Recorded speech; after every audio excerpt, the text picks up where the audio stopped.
விட்டு ஃபாஸ்டா பணம் பெற ஃபாஸ்ட் மணி கோல்ட் 9655796557. அரசு பள்ளி மாணவர்கள் எத்தனை பேர் வந்துட்டு ஆங்கிலத்தில் ரொம்ப சரளமாக பேசுகிறாங்க. ஒரு கார்ப்பரேட்டில் போய் வேலை பார்க்கும்போதோ இல்லை எந்த ஒரு வேலைக்கு போகும்போதோ அங்கே இங்கிலீஷ் மீடியமில் படிச்சுட்டு வந்தவங்களோட சரளமாக ஆங்கிலத்தில் பேச முடியாமல் கஷ்டப்படுறாங்கன்ற ரியாலிட்டியை தான் இது உணர்த்துதே தவிர இந்த வீடியோ ஒரு கான்வர்சேஷன் இங்கிலீஷ் அந்த ஒரு சிறுமியை வந்துட்டு அசிங்கப்படுத்துறதுக்காகவோ ஒரு எல்லா தமிழ் மீடியம் பள்ளி மாணவர்களையும் வந்துட்டு அசிங்கப்படுறதுக்காக அவங்க அதை பண்ணலை.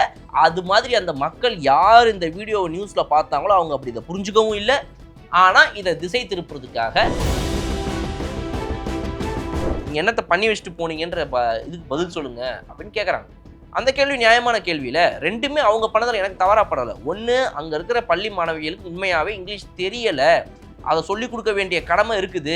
அரசு பள்ளியில் படித்தா அவங்களுக்கு இவ்வளோதான்ப்பா இங்கிலீஷ் வரும்ன்றது யார் சொன்னது? யார் வச்ச சட்டம்? இப்போ இவங்கள்ட்டே நான் டைரெக்டாக ஒரு கேள்வி கேட்குறேன். அவங்களால சிம்பிளான இதுதான் அவங்க அப்பா என்ன பண்ணுறாங்கன்னா நம்ம கேட்கலாம். அதுவே வந்து ஆன்சர் பண்ண முடியாது. ஒரு பள்ளி மாணவர்கள் உட்கார்ந்துருக்கிற இடத்துல உங்களுடைய ஆட்சியிலேருந்து அதிமுக ஆட்சியிலேருந்து கடந்த 25 வருஷத்துக்குள்ள பள்ளி மாணவர்கள் வந்துட்டு கட்டடம் சரியா இல்லாதனாலேயோ பஸ்ஸு ஒழுங்காக வந்துட்டு எஃப்சி பார்க்காம தேவையில்லாமல் அவங்களுடைய அந்த ஓட்டையெல்லாம் இருந்து அது வழியாக உழுந்து கீழே உழுந்து குழந்தை இறந்து போனதுலேருந்து ஆரம்பிச்சு எவ்வளவு நடந்திருக்குது? அதுக்கு பதில் இருக்கா இந்த பழைய அரசாங்கங்கள்கிட்ட? திமுகவுடைய 5 வருஷம் ஆட்சியில் நீங்கள் எத்தனை முறை பள்ளி கல்வித்துறை அமைச்சரை பற்றி கேள்வி கேட்டிருப்பீங்க? சீமானே கிடையாது, அவர் வந்து டிஎஸ் சீமான், டபுள் ஸ்டாண்டர்ட் சீமான். அவர் என்றைக்குமே டபுள் ஸ்டாண்டர்ட் தான். ஒரு நேர்மையாக ஒரே கோர்ட்டில் நின்று பேசுகிற பேச்சே கிடையாது.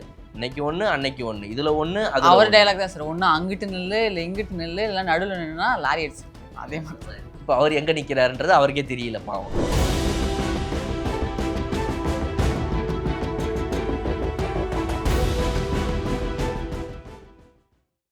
மினிஸ்டர் கீர்த்தனா அவர்கள் வந்து நேற்று சிவகாசியில் அவங்க தொகுதியில் இருக்கக்கூடிய ஒரு கவர்மெண்ட் ஸ்கூலுக்கு போய் அங்கே வந்து என்ன மாதிரியான வசதிகள்லாம் செய்யப்பட்டிருக்கு, அதே மாதிரி குழந்தைங்களுக்கு வந்து நல்லபடியாக பாடம் எடுக்கிறாங்களான்ற மாதிரி விஷயங்கள்லாம் ஆய்வு பண்ண போயிருக்காங்க. அப்படி போகும்போது ஒரு குழந்தையோட ஒரு இங்கிலீஷ் கான்வர்சேஷன் வந்து க்ரியேட் பண்ணியிருக்காங்க. அப்போ அந்த குழந்தைக்கு வந்து பெருசாக இங்கிலீஷ் பேச தெரியல அப்படிங்கிற மாதிரி அவங்களுக்கு தெரிஞ்ச உடனே அந்த டீச்சரை கூப்பிட்டு, நீங்கள் ஒரு வாட்டி பேசி பாருங்க மேம், அவங்க அப்பா என்ன பண்ணுறாரு நான் கேட்குறேன், அது தெரியல அவங்களுக்கு, நீங்கள் ஒரு வாட்டி பேசுங்க அப்படின்னும் போது அந்த குழந்தையும் வந்து கொஞ்சம் தடுமாறுறாங்க. உடனே வந்து கீர்த்தனா அவர்கள் வந்து இன்னும் நல்லா சொல்லிக் கொடுங்க, அப்புறம் பேக் பெஞ்சஸ்ட்டை கேளுங்க அப்படின்லாம் சொல்கிறாங்க. இது வந்து அவங்க வந்து கூட அந்த செய்தியாளர்கள் தான் இதை வீடியோ எடுத்திருக்காங்க. அவங்க ஒன்றும் ரீலாக போடல இதை. இது வந்து இந்த மாதிரி அப்லோட் பண்ணி இந்த மாதிரி போட்டிருந்தாங்க. உடனே அன்பில் மகேஷ் வந்து ரிப்ளை பண்ணியிருந்தார். முன்னாள் பள்ளி கல்வித்துறை அமைச்சர் அவர் வந்து பண்ணியிருந்தார். மாணவ செல்வங்கள்கிட்ட வந்து முறையாக கேள்வி கேட்கணும், அவங்கள வந்து பேக் பெஞ்சஸ் ஃப்ரண்ட்டில் இருக்கவங்க அப்படின்னு சொல்லிட்டு ஒரு அழுத்தம் கிரியேட் பண்ணக்கூடாது, அவங்க போக்கில் அவங்கள விடணும், அவங்க அதுக்கேற்ற மாதிரி உங்களுக்கு பதில் சொல்லுவாங்க, தான் நினைக்கிறது தான் ரொம்ப பெருசு அப்படின்ற மாதிரி, தான் நினைச்சது தான் வந்து ஆய்வில் நடக்கும் அப்படின்றதுலாம் எதிர்பார்க்க முடியாது நீங்கள் அப்படிங்கிற மாதிரி ஒரு கார்ப்பரேட் மனநிலையோட கீர்த்தனா அவர்கள் வந்து ஸ்கூலில் அணுகுறாங்க அப்படிங்கிறது ஒரு குற்றச்சாட்டாக இருக்குது சார். ரீல்ஸ் அமைச்சர் அப்படின்னு சொல்லி அதையும் வந்துட்டு அவங்க குறிப்பிட்டு கூப்பிடுறாங்க. அப்போ அதுக்கு பதிலாக இவங்க ஒரு ட்வீட் போடுறாங்க. அப்போ இவங்க ட்வீட்டுக்கு பதிலுக்கு அவர் மறுபடியும் ஒரு ட்வீட் போடுறாரு. ட்வீட் வார் ஒன்று போயிட்டு இருந்துச்சு. இப்போ முதல்ல இந்த சம்பவத்துக்கு வருவோம். இந்த சம்பவத்தை பொறுத்த வரைக்கும் நான் அதை எப்படி பார்க்குறேன் அப்படின்னா, திமுக அதிமுக தாவேக்காவெல்லாம் விட்டுட்டு அவங்களே வந்து ஒரு அரசு பள்ளியில் படித்தவங்க தான். அதை அவங்க மென்ஷன் பண்ணுறாங்க, அவங்களோட ரிப்ளை ட்வீட்டில் போடுறாங்க. இந்த மாதிரி என்னை டார்கெட் பண்ணி பண்ணுறதெல்லாம் விட்டுட்டு நீங்கள் என்ன பண்ணி வச்சுருக்கீங்கன்றதை பாருங்க அப்படின்னு சொல்லிட்டு அவங்க ஒரு ட்வீட் போடுறாங்க. அதாவது வந்து என்னென்ன மாதிரி ஒரு கேவலமாக இருக்குது பாருங்க, கட்டட வசதிகள்லேருந்து ஆரம்பித்து கழிப்பறை வசதி வரைக்கும் எதுவுமே ஒழுங்காக இல்லை, எல்லாம் வெளியில் தெரியுது, எல்லாம் உடஞ்சிருக்காங்க அப்படிங்கிறத வந்துட்டு அவங்க குறிப்பிட்டு போட்டு இந்த மாதிரிலாம் கேள்விகள் கேட்குறாங்க. இப்போ இதில் என்ன பிரச்சனை அப்படின்னா, அவங்களே வந்து ஒரு அரசு பள்ளியில் படித்தவங்க. ஒரு நான் வந்து முதல் வகுப்புலேருந்து 12ஆம் வகுப்பு வரைக்கும் நான் அதை தான் படிச்சிருக்கேன். அதனால் அங்கே நான் படித்த காரணத்தினால நான் அங்கே இப்போ எப்படி இருக்குதுங்கிறத தெரிஞ்சுக்கிறதுக்காக போகிறேன்றாங்க. சிவகாசி அவங்களுடைய தொகுதி, அவங்க அந்த தொகுதி அமைச்சராக அங்கே இருக்கிறனால வந்துட்டு அங்கே போய் அவங்க வந்து பார்க்குறாங்க. இந்த மாதிரி வந்து என்ன மாதிரி பள்ளி இருக்குது. அவங்க பள்ளி கல்வித்துறை அமைச்சர் கிடையாது, பட் இருந்தாலும் அந்த மாவட்டத்தில் அவங்க இருக்கக்கூடிய ஒரு அமைச்சர். அதனால் எம்எல்ஏ வேற அந்த தொகுதிக்கு. அதனால் அவங்க அந்த இதில் அவங்க போயிருக்கிறாங்க, தவறு கிடையாது. இது வந்துட்டு அரசு ரீதியாக அவங்க வந்துட்டு தேவையில்லாத ஆய்வுகள் மேற்கொள்ளக்கூடாதுன்னு நாங்கள் சொல்லியிருக்கோம், ஏன் பண்ணீங்கன்றது மாதிரி கேட்டாங்கன்னா அது அடுத்த விஷயம். பட் என்னை பொறுத்த வரைக்கும் நான் பார்க்குறது எப்படின்னா, அவங்க பண்ணது தவறு கிடையாது. இன்னொன்று, அவங்க வந்து ஒரு அரசு பள்ளியிலேருந்து வந்து இந்த நிலைமைக்கு நான் வந்திருக்கிறேன், என்னை போல் நாளைக்கு அரசு பள்ளியில் இருக்கிற மாணவர்கள் கஷ்டப்படக்கூடாது, எனக்கு நான் வந்துட்டு என்னுடைய ஒர்க் வேலை விஷயமா நான் போகும்போது எனக்கு வந்து ஆங்கிலத்தில் அடுத்தவங்களோட சரளமாக பேசுறதுக்கு ரொம்ப கஷ்டமாக இருந்துச்சு எனக்கு.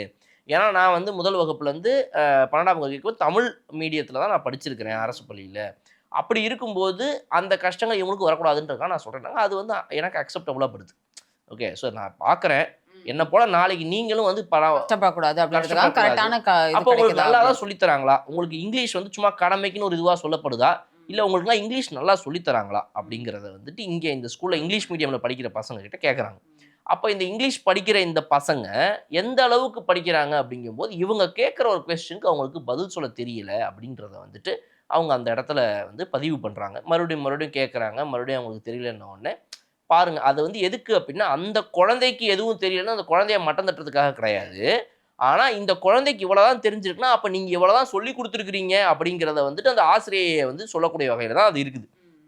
அப்போ ஆசிரியைகள் வந்துட்டு எந்த அளவுக்கு எஜுகேட்டடாக இருக்கிறாங்க, எந்த அளவுக்கு அவங்க எஜுகேட் பண்ணுறாங்கங்கிறது தான் இங்கே நம்ம கவனிக்கணுமே தவிர அரசு பள்ளி மாணவர்கள் எத்தனை பேர் வந்துட்டு ஆங்கிலத்தில் ரொம்ப சரளமாக பேசுகிறாங்க, எத்தனை அரசு பள்ளி மாணவர்கள் இன்னைக்கு இந்த வீடியோவை பார்த்துட்டு இருக்கவங்க கூட இன்னைக்கு ஒரு கார்ப்பரேட்டில் போய் வேலை பார்க்கும்போதோ இல்லை எந்த ஒரு வேலைக்கு போகும்போதோ அங்கே இங்கிலீஷ் மீடியமில் படிச்சுட்டு வந்தவங்களோட சரளமாக ஆங்கிலத்தில் பேச முடியாமல் கஷ்டப்படுறாங்கன்ற ரியாலிட்டியை தான் இது உணர்த்துதே தவிர இந்த வீடியோ அந்த ஒரு சிறுமியை வந்துட்டு அசிங்கப்படுத்துறதுக்காகவோ ஒரு எல்லா தமிழ் மீடியம் பள்ளி மாணவர்களையும் வந்துட்டு அசிங்கப்படுத்துறதுக்காக அவங்க அதை பண்ணலை.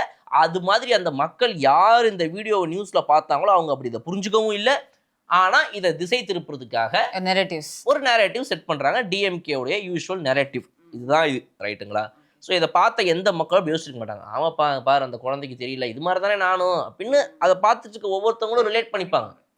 எனக்கும் தெரியாது, ஆமாம் எனக்கு இங்கிலீஷ் தெரியாது, இந்த தமிழ் மீடியம் ஸ்கூலில் இங்கே கவர்மெண்ட் ஸ்கூலில் எங்கத்தான் இங்கிலீஷ் சொல்லி கொடுத்தாங்க, சொல்லிக் கொடுக்க வந்த அந்த மிஸ்ஸுக்கே பாதி இங்கிலீஷ் தெரியாது அப்படின்னு நினச்சிட்டு தான் இந்த வீடியோ பார்த்துருப்பாங்களே தவிர திமுகவுடைய முன்னாள் அமைச்சர்கள் இவங்க செட் பண்ணுற இந்த நெரேட்டிவ் மாதிரிலாம் யாருமே அந்த வீடியோவை பார்த்துருக்க மாட்டாங்க. அதனால் இவங்களோட நெரேட்டிவ்லாம் வழக்கம் போல் பழிக்காது, எடுத்து குப்பையில் தூக்கி போட்டு அடுத்த வேலைக்கு போக வேண்டியதான்றது தான் இதில் பார்க்க வேண்டிய முதல் விஷயம்.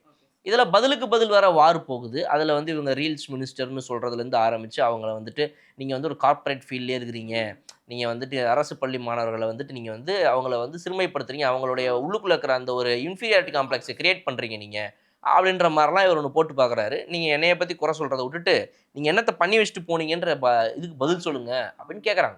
அந்த கேள்வி நியாயமான கேள்வியில் ரெண்டுமே அவங்க பண்ணதில் எனக்கு தவறாக படலை. ஒன்று, அங்கே இருக்கிற பள்ளி மாணவிகளுக்கு உண்மையாகவே இங்கிலீஷ் தெரியலை, அதை சொல்லிக் கொடுக்க வேண்டிய கடமை இருக்குது.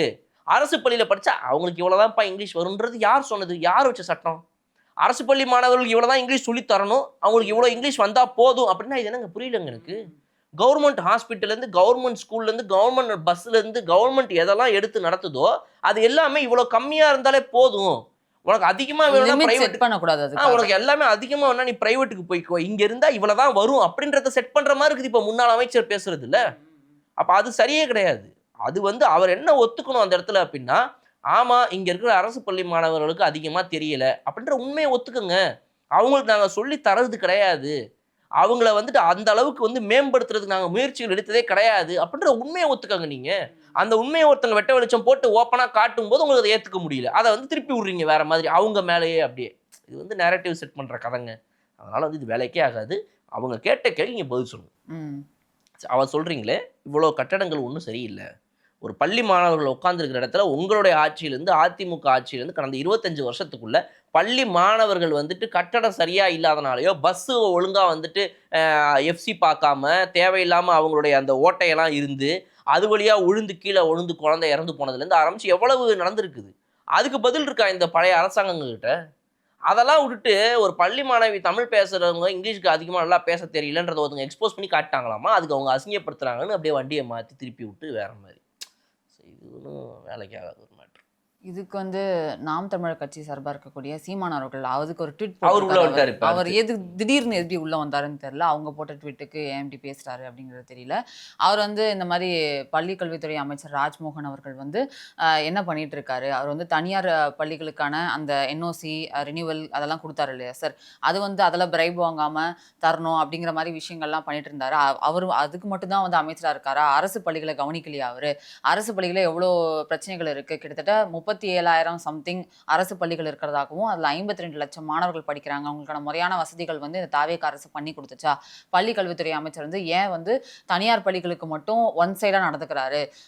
தனியார் பள்ளிகள் வந்து நிறைய காசு வாங்கியிருக்காங்க பேரண்ட்ஸ் கிட்ட இருந்து, அதெல்லாம் அவர் வந்து தட்டி கேட்காம அவங்க என்ஓசி ரெனியூவல் அதை மட்டும் பார்த்துக்கிறாரு அப்படிங்கிற மாதிரி ராஜ்மோகன் அவர் மேலே ஒரு பழியாக சொல்கிறாரு சார். ஒன் சைடாக நடந்துக்கிறாரு. அதை பற்றி பேசுறது யாரு? சீமான் அவர்கள். ஒன் சைடை பற்றி இவர் பேசுகிறாரு. ஜோக். அதாவது நேற்று வரைக்கும் இல்லை, நேற்று கூட போய் ஒரு மீட்டிங்கில் மேலே ஏறி நின்றுட்டு மேடையில் எனது அன்பு தம்பி எதிர்க்கட்சி தலைவர் திரு உதயநிதி அப்படின்னு சொல்லிட்டு இளவல் அன்பு தம்பி இப்படிலாம் சொல்லி அவரை கொஞ்சம் கூத்தாடிட்டு இந்த பக்கம் வந்து நின்று தாவேகாவை ஒரு அடியை போடுறது. அவ்வளோதான் அவரோட வேலை. வேற என்ன இவ்வளோ முடிஞ்சு போச்சு. நிறைய சொல்லியிருக்காரு சார். அதில் வந்து ஏன் நீங்கள் வந்து இவ்வளோ இதெல்லாம் சரியில்லைன்னு சொல்றீங்களா, அதுக்காக ஏதாவது முன்னெடுப்பு எடுத்தீங்களா? யார்கிட்ட பேசுறாரு இதெல்லாம் சார் ட்விட்ல போட்டிருக்காரு. ட்விட்ல யாரை பத்தி பேசுறாரு? கீர்த்தனா அவர்கள் போட்டது 60 நாள் ஆன ஒரு ஆட்சியை பத்தி பேசிட்டு இருக்காரு. இவ்வளவு பேச்சு. திமுகவுடைய 5 வருஷம் ஆட்சியில நீங்க எத்தனை முறை பள்ளி கல்வித்துறை அமைச்சரை பத்தி கேள்வி கேட்டிருப்பீங்க? உங்களுடைய உதயநிதி தம்பி அவர்களுடைய ஃப்ரெண்டு எங்க சார் மறந்தே போயிட்டாங்க சார். ஆக்சுவலி டிவிக்கே உள்ள வந்த உடனே அவங்க திமுக அதிமுக நடக்கிறதே மறந்துட்டு கடந்த 2 வருஷமா அவர் பேசுறதெல்லாம் டிவிகே பத்தி தான் பேசுறாரு. அவர் எங்க டிஎம்கே பத்தி பேசுறாரு, ஏடிஎம்கே பத்தி பேசுறாரு. அவங்க யாரை பத்தியும் பேசுறது இல்ல கடைசி 2 வருஷமா. லோயலாமணியும் அதே தான் சொல்லியிருக்காரு அந்த ட்வீட்ல. நீங்க என்னைக்கு வந்து அவர் வந்து சீமான் அவர்கள் போட்ட ட்வீட்டுக்கு லோயலாமணி அவர்கள் ரிப்ளை பண்ணிருக்காரு. கண்டனம் மாதிரி கிட்டத்தட்ட ஒரு பெரிய மெசேஜ். ராஜ்மோகன் அவர்கள் வந்து அந்த உலக தமிழ் மாநாடுக்காக அமெரிக்கா வரையும் போயிருக்காரு. சுற்றுப்பயணத்தில் இருக்கிறதுனால அவர் ரிப்ளை பண்ணல எனக்கு தெரியல. லோயலாமணி அவர்கள் வந்து ரிப்ளை பண்ணியிருக்காரு. அதுக்காக நீங்க எத்தனை நாளா அன்பில் மகேஷ் அவர்கள் வந்து போன கல்வித்துறை அமைச்சராக இருக்கும்போது அந்த பள்ளி கல்வித்துறை அலுவலகத்துக்கு மேலே வந்து ஒரு ரூம் போட்டு லஞ்ச வாங்கலாங்க, அது தெரியுமா உங்களுக்கு? அதை கண்டிச்சிருக்கீங்களா? இதுக்கு முன்னாடி ஆசிரியர்கள்லாம் வந்து எவ்வளவு போராட்டம் பண்ணியிருப்பாங்க, அதை நீங்க கேட்டிருக்கீங்களா?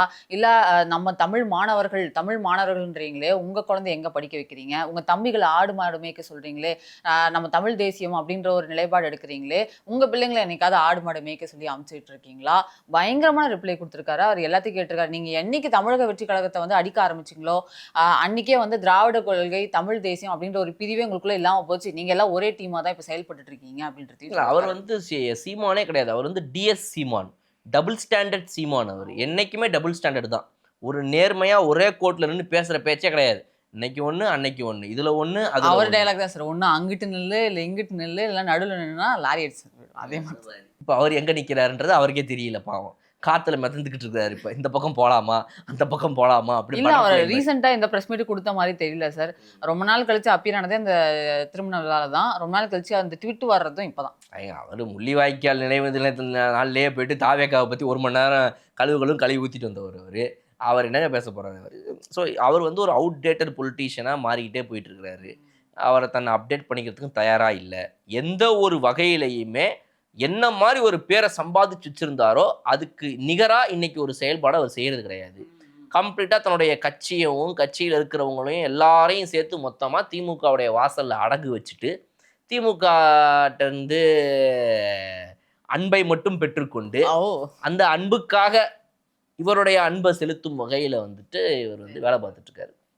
ஸோ இவரை வந்து ஒரு சீரியஸ் பொலிட்டீஷியனாக இனிமே அந்த ஒரு 4% பீப்புளும் எடுத்துக்க மாட்டாங்க. அந்த 4-3% மாறும், இல்லை 2.5% மாறுங்கிறது தான் வந்துட்டு 2031 தேர்தலும் 2029 வேறு இருக்குது. 29 தேர்தல் சொல்கிற மிக முக்கியமான ஒரு விஷயம் என்ன அப்படின்னா 2.5% போய் அவர் நிற்பார். 2.5 அப்படின்ற மாதிரி வந்துட்டு எதிர்பார்க்கலாம். நம்ம அவருக்கு போடுற ஓட்டை தூக்கி அந்த ஒரு ஓட்டுக்கு பதிலாக ஒரு 100 ரூபா காசு தூக்கி ஒரு எஃப்டியில் போட்டால் கூட அது ஒரு 8% வட்டியாவது போடும். ஒரு குறைஞ்சபட்சம் ஒரு 6% வட்டியாவது போடும். ஒரு ட்வீட் பார்த்தேன் சார். இந்த ட்வீட் எல்லாம் பார்த்துட்டு இருக்கும்போது பார்த்தேன், கடந்த 2 வருஷமா ஒருத்தர் வந்து சீமான் அவர்கள் தான் ஓட்டு போட்டிருப்பாரு போல. திருமண விழாவில் 2 பேரும் ஒன்றா சேர்ந்து உக்காந்துட்டு இருந்தாங்கல்ல. இந்த கடந்த 2 வருஷமா இவருக்கு ஓட்டு போட்ட என் கையை எங்கே போய் வெட்டுறதுன்னு தெரியல எனக்கு அப்படின்னு சொல்லிட்டு ஒரு ட்வீட்டு போட்டு. இல்லைங்க, தமிழ் தேசியம்னு பேசிட்டு அவ்வளோ இளைஞர்களை ஏமாற்றி உட்கார வச்சுட்டு நம்மை இந்த நாடும் இந்த மக்களும் புரிந்து கொள்ள 25 வருடங்கள் ஆகும். அப்போ அது வரைக்கும் நீங்கள் என்ன பண்ண போறீங்க? 25 வருஷம். ஆனால் வரும் 2029 நாம் தனித்து நிற்போம். அதுக்கு காசு. எனது அன்பு சொந்தங்களே, உங்கள் அனைவருக்கும் நன்றாக தெரியும் அப்படின்னா போச்சு, ரைட்டு முடிஞ்சது, டெடிங் ஜிபே அடிக்க போகுது இன்னைக்கு அப்படின்னு அர்த்தம். ஸோ இப்படியே ஒரு கமர்ஷியல் பாலிடிக்ஸ், அவருக்கு பேசிக் கமர்ஷியல் பாலிடிக்ஸ். இது வந்து மக்களே திட்டு வர்றதுக்கு அப்புறம் அவர் வந்து என்னமோ சினிமான்னு விஜய் அவர்களை கலாய்ச்சிட்டு இருக்காரு. இவர் பண்றது தான் இருக்கிறதுல நல்ல மசாலா படம். நீங்க கேடிவி, சன் டிவி பார்க்கவே வேணாம். தலைவனுடைய அரசியலை மட்டும் நீங்க ஒரு மாசம் கவனிச்சிங்க, நல்ல ஒரு கமர்ஷியல் சினிமா. இந்த பக்கம் போய் திமுகவுக்கு ஒரு ஜிஜிங், அந்த பக்கம் போய் அதிமுகவோ ஒரு ஜஜங், அப்புறம் அப்படியே நேராக எல்லாத்துக்கும் ஆசைக்காக கிளைமேக்ஸ் வரைக்கும் வந்து இவர் தான் ஹீரோ, அவர் தான் வில்லன்னு விஜய் அவர்கள் நினச்சிட்டு இவராக போய் சண்டை போட்டுருக்காரு, செவுத்துல இடிச்சுக்கிட்டு இருக்காருங்கிறது கடைசி வரைக்கும் அவருக்கு தெரியல. என்ன அடிச்சா அவன் ஒன்றுமே ஆக மாட்டேங்கிறான். ஐயா நீங்கள் குத்துனது ஃபுல்லாகவுமே செவுரில் அப்படின்ற மாதிரி தன்னை எதிர்க்கிறதுக்கு கூட தாவேக்கா தயாரா இல்லைங்கிறத புரிஞ்சுக்காம, பேரை கூட சொல்லாமல் இருக்கிற தாவேக்காவை இன்னும் தன்னுடைய எதிரியாக நினச்சிக்கிட்டு அப்படியே ஒன்று பேசிக்கிட்டு அந்த சின்ன சின்ன பசங்க 18, 20 வயசு பசங்க, 25 வயசு பசங்க நிறைய பேர் இன்னுமே இவரை நம்பி அந்த கோவிட் டைமில் வந்துட்டு சும்மா இருக்கும்போது காலேஜுக்கு போகாமல் என்ன பண்ணுறதுன்னு தெரியாமல் அந்த கோவிட் டைமில் யூடியூப் பார்த்து அப்போ காலேஜ் படிச்சிருந்த பசங்க நிறைய பேர் இவரை பார்த்து ஏமாந்து போயிட்டாங்க. இன்னைக்கு வரைக்கும் நானும் திரும்ப ஒவ்வொரு வீடியோவில் கேட்குறேன், 20 வருஷம் 25 வருஷம் உங்களை புரிஞ்சுக்கிறதுக்கு ஆகும்னா எதுக்கு நீங்கள் நாம் ஜெயிக்கிறதுக்கே 20 வருஷம் ஆகும்னு சொல்கிறேன். நீங்கள் எப்படி 2029 ஜெயிக்கிறது நிற்கிறீங்க ரெடியாக? என்ன அரசியல் இது? அப்போ உங்களுக்கு யாரும் அடுத்த 20 வருஷத்துக்கு ஜெயிச்சு, ஏன்னா யாருமே இது மாதிரி ஒரு அரசியல் பண்ணி நான் பார்த்தே கிடையாது. வரும் தேர்தலில் நாம் ஜெயிக்கவே போவதில்லை அப்படின்னு சொல்லிட்டு ஒருத்தவங்க எலெக்ஷன் போறதை நான் இப்பதான் முறையா பாக்குறேன். அதை இவர் தான் பண்றாரு. எல்லாத்துலயும் தலைவன் தான் ஃபர்ஸ்ட், இதுலயும் அவர் தான் ஃபர்ஸ்ட். ஒரு தடவை சொல்றாரு சார், என்னைக்காவது மக்கள் நம்மளை தேடுவாங்கன்னு சொல்றாரு சார். அந்த ஒரு நம்பிக்கையில் தான் நிக்கிறாரு போல. அந்த நம்பிக்கை உங்களுக்கும் இருந்துச்சு, மக்களுக்கும் இருந்துச்சு. நீங்க வந்து 4லேருந்து 6லேருந்து 8% வரைக்கும் போனப்ப. ஆனால் என்னைக்கு நீங்கள் வந்து 2021 அப்புறமா திமுகவை எதிர்க்கிறதுக்கும் இந்த தமிழ்நாட்டில் தனியாக தெரியறதுக்கும் எதையாவது ஒன்று பண்ணணும்னு முடிவு பண்ணி, அதுவும் விஜய் அவர்களுடைய கட்சி வந்ததுக்கப்புறமா பைத்தியம் பிடிச்சி போய் என்ன பேசுறதுன்னு தெரியாமல் நீங்கள் வந்து ஒரு பக்கம் பெரியாரை எதிர்க்க ஆரம்பிச்சு, பெரியாருடைய சில கொள்கைகள் தவறுன்னு சொல்லலாம், பெரியாரே தவறு, பெரியாரே வந்து ஒரு மோசடி ஆளு அப்படிங்கிற ரேஞ்சுக்கு நீங்கள் தமிழ்நாட்டில் வந்து பேசிட்டீங்கன்னா நீங்கள் எப்படி அரசியல் பண்ண முடியும்? கமர்ஷியல் சினிமா பண்ணணுன்ற ரேஞ்சு கமர்ஷியல் அரசியல் இறங்கிட்டீங்க. அப்போ அந்த கமர்ஷியல் அரசியலில் பெரியார் அவர்களை எப்படி அடிக்கக்கூடாதுங்கிறதும் தெரியாத கமர்ஷியல் அரசியலில் நீங்கள் மாட்டிக்கிட்டீங்கன்னா உங்களை எதுவுமே பண்ண முடியாது. அதனால் எல்லாமே வந்து அழிவு பாதையை நோக்கி தன்னுடைய கட்சியை எடுத்துக்கொண்டு சென்றிருக்கும் சீமானவர்கள் தாவேக்காவுடைய அமைச்சர்களை பற்றியோ இவரெல்லாம் பேசுறதுக்கு முன்னாடி ஒரு நிமிஷமாவது மனசை தொட்டு இருந்துச்சுன்னா ட்ரை பண்ணலாம். தொட்டு நம்ம ஏதாவது பேசுறதுக்கு தகுதி இருக்குதா நமக்கு? திமுகவை பற்றி பேசாமல் திமுகவுக்கு இத்தனை நாளாக சொம்பு தூக்குற ரேஞ்சுக்கு மாறி போன நம்மளை நம்பி வந்த அரசியலில் எண்ணத்தோட உள்ளே இருக்கிற அந்த இளைஞர்களை ஏமாற்றிட்டு இருக்கிற தினம் நீங்கள் மனசுன்னு ஒன்று இருந்துச்சுன்னா, மனசாட்சின்னு ஒன்று இருந்துச்சுன்னா உங்களுக்கு நெஞ்சு உறுத்தணும். நேரத்துக்கு நீங்கள் அரசியல் பண்ணதை நிறுத்திட்டு ஈசிஆரில் வச்சுருக்கிற வீடையும் புதுசாக வாங்கின காரையும் வச்சுக்கிட்டு நிம்மதியாக ஒரு லைஃப்பை லீட் பண்ணுறது நல்லது. நீங்கள் வெறும் வந்து ஒரு அரசியல் இயக்கமாக மாறிடுங்க. இந்த பக்கம் நம்ம அண்ணன் இருக்கிறார் அண்ணாமலை, அடுத்து பார்த்தீங்கன்னா ரஜினிகாந்த் இருக்கிறாரு. அந்த வரிசையில் நீங்களும் ஒரு இயக்கமாக மாறிட்டு நீங்கள் 3 பேர் சேர்ந்து உட்காந்து 3 இயக்கம் வேணா, இல்லைனா இயக்குனராக கூட நீங்கள் மாறிடுங்க, திரும்ப சினிமாவை கூட போயிடுங்க. இதை விட்டுட்டு இந்த மக்களை ஏமாற்றி பண்ணுற இந்த அரசியல், திரள் நிதியை வந்துட்டு பிரான்ஸ்ல இருந்தும் பல யூரோப்பியன் கண்ட்ரீஸ்ல இருந்தும் ஸ்ரீலங்கால இருந்தும் இவரை நம்பி போடுற அந்த இலங்கை தமிழர்களுடைய அந்த பாவமும் அந்த சாபமும் ஒரு நாள் இவர் பண்ணுறதெல்லாம் பெரிய ஒரு ஏமாற்று வேலை அப்படின்றது தெரிய வந்துச்சுன்னா யாரை பாதிக்கும் நான் சொல்ல மாட்டேன், அது அவருக்கே தெரியணும். உலக தமிழ் மாநாடு அப்படிங்கிற ஒரு விஷயத்த வந்து தமிழக அரசு நடத்த போகிறதா ஒரு திட்டம் இருக்குது சார். அதுக்காக முதலமைச்சர் ஒப்புதல் தெரிவிச்சிட்டாரு அப்படின்ற தகவலும் நமக்கு தெரியுது. ராஜ்மோகன் அவர்கள் வந்து அமெரிக்கா அந்த மாதிரி இடங்களுக்கெல்லாம் போய் சுற்றுப்பயணம் மேற்கொண்டு தமிழ் உதவியாளர்கள், கல்வியாளர்கள் இவங்களெல்லாம் வச்சு ஒரு உலக தமிழ் மாநாடு நடத்துறதாகவும், கலைஞர் கருணாநிதி அவர்கள் இருக்கும்போது நடந்தது சார் கோயம்புத்தூரில் உலக தமிழ் மாநாடு 15 வருஷத்துக்கு முன்னாடி நடந்தது. அதுக்கப்புறம் இப்போ தான் பண்ணுறதா ஒரு ஐடியா இருக்குது சார். இப்போ இந்த உலக தமிழ் மாநாடு நடத்தினா அதில் முதல்ல என்ன பண்ணணும்னு சொல்லுங்கள். முதல்வர் விஜய் அவர்கள் என்ன பண்ணணும் சார்? அவரோட ஃபோட்டோவை பெருசாக ஒட்டிட்டு தமிழுக்கே இவர் தான் எல்லாத்தையும் பண்ணார். அந்த மாநாடு பேசிக்காக எப்படி இருக்கணும் அப்படின்னா, இது வந்து உலகத் தமிழர் மாநாடு, தமிழ் செம்மொழி மாநாடு, தமிழை போற்றும் மாநாடு, உலகத் தமிழ் மாநாடு, பேரை எப்படின்னா வச்சுக்கோங்க. அங்கே ஆனால் என்ன நடக்கணும்னா, இந்த தமிழ்ன்ற மொழியவே காப்பாற்றினவர் விஜய் அவர்கள் தான். தமிழ்ன்ற மொழியை வந்து உருவாக்குனதே அவங்க தாத்தா தான்டா. நமக்கு காங்காச்சாலாம் எழுதி கொடுத்ததே அவர் தான். இந்த ஸ்கிரிப்ட் நம்ம எழுதுகிற இந்த ஸ்கிரிப்ட் இப்போ புதுசாக எழுதிட்டு இருக்க ஸ்கிரிப்டை விடுங்க. பழைய ஸ்கிரிப்ட்லாம் தமிழுடைய ஸ்கிரிப்ட்லாம் இருக்கும், அதெல்லாம் கல்வெட்டுகளில் இப்போ இருக்கும். அதை பார்த்து அந்த பழைய தமிழ்லாம் நமக்கு புரியாதுமாங்க. அந்த தமிழ்லாம் வந்து ஆக்சுவலாக இப்போதைய முதல்வர் அவர்களுடைய தாத்தாவோட தாத்தா வந்து அந்த டைமில் அதெல்லாம் படிச்சுட்டு இருந்தார். அப்படின்னு அடிச்சு விடணும். ஏன்னா முதல்வராக இருந்தால் அதான் வேலையே. உலக தமிழ் மாநாடு நடத்தினாலே அதுதான் வேலை. அதான் வேலை. அதான் பண்ணுவாரா அப்படின்னு கேட்டிங்க அப்படின்னா எனக்கு தெரியல இவர் பண்ணுவாரா இல்லையான்னு. பட் ஆக்சுவலாக பண்ணால் அப்படி தான் பண்ணணும். என்னன்னா உலக தமிழர்களை ஒரு கனெக்ட் பண்ணுறது, எல்லாரும் ஒரே இடத்துல கொண்டு வரணும் அப்படிங்கிற ஒரு நோக்கமாக தான் அப்படி சொல்கிறாங்க. எல்லா நல்லா அது என்ன முக்கியம், அவங்க தாவேக நடத்துகிற உலக தமிழ் மாநாடு வந்து அந்த நோக்கத்தில் இருக்கலாம். ஓகே. பட் திமுக வரலாறுபடி ஒரு தமிழர் மாநாடு, தமிழ் மொழிக்கான மாநாடுன்னு நீங்கள் வச்சிங்கனாலே இவர் வந்து இந்த புக் எழுதியிருக்காரு. இன்றைய முதல்வர் அவர்கள் அன்னைக்கு என்ன புக் எழுதினாரு, செம்மொழின்னு அதை மாற்றினதே வந்து செம்மொழி இது என்னது அந்த ஸ்டேட்டஸையே வாங்கி கொடுத்தவர் இவர் தான். யார்கிட்ட வாங்கி கொடுத்தாருன்னு கேட்டிங்க அப்படின்னா அந்த மன்மோகன் சிங் வாங்கி கொடுத்தாரு. அவங்களாம் கூட்டணியில் இருந்தப்போ 2003 2004 அதை பற்றி நம்ம டாக்டர் ராஜசேகர் ஒரு வீடியோ போட்டிருந்தாரு. ஸோ அந்த மாதிரி வந்து எதையாவது ஒரு உருட்டி கலைஞர் டிவியில் அந்த ஷோவை எடுத்து நடத்தி போட்டு கலைஞர் டிவியில் அந்த வீடியோவை டெலிகாஸ்ட் பண்ணி அதுக்கு ஒரு பாட்டு சாங், ஒரு பெரிய மேடை, அந்த மேடையில் பார்த்தீங்கன்னா ஒரு 200-250 பேர் உட்காந்துருப்பாங்க. எல்லாம் முட்டுக்காண்டு தான் தெரியுவாங்க. க்ளோஸ்அப் கேமரா வச்சா தான் யாருன்னே தெரியும். அந்த மாதிரி உட்கார வச்சுட்டு அதில் முடிஞ்சால் வந்துட்டு ஏதாவது ஒரு வெளிநாட்டு ஆளை கூப்பிட்டு வந்துடணும். வெளிநாட்டு ஆளை உள்ளே வந்துட்டானாலே அப்போ அது வந்து எனக்கு அதெல்லாம் கூட ஞாபகம் இல்லை சார். அது 4 நாள் லீவ் விட்டாங்க எங்களுக்கு, அதுதான் ஞாபகம் இருக்குது. அவ்வளோதான். அப்போ அந்த வெளிநாட்டில் யாராவது ஒருத்தன் கூப்பிட்டு வந்துடணும்.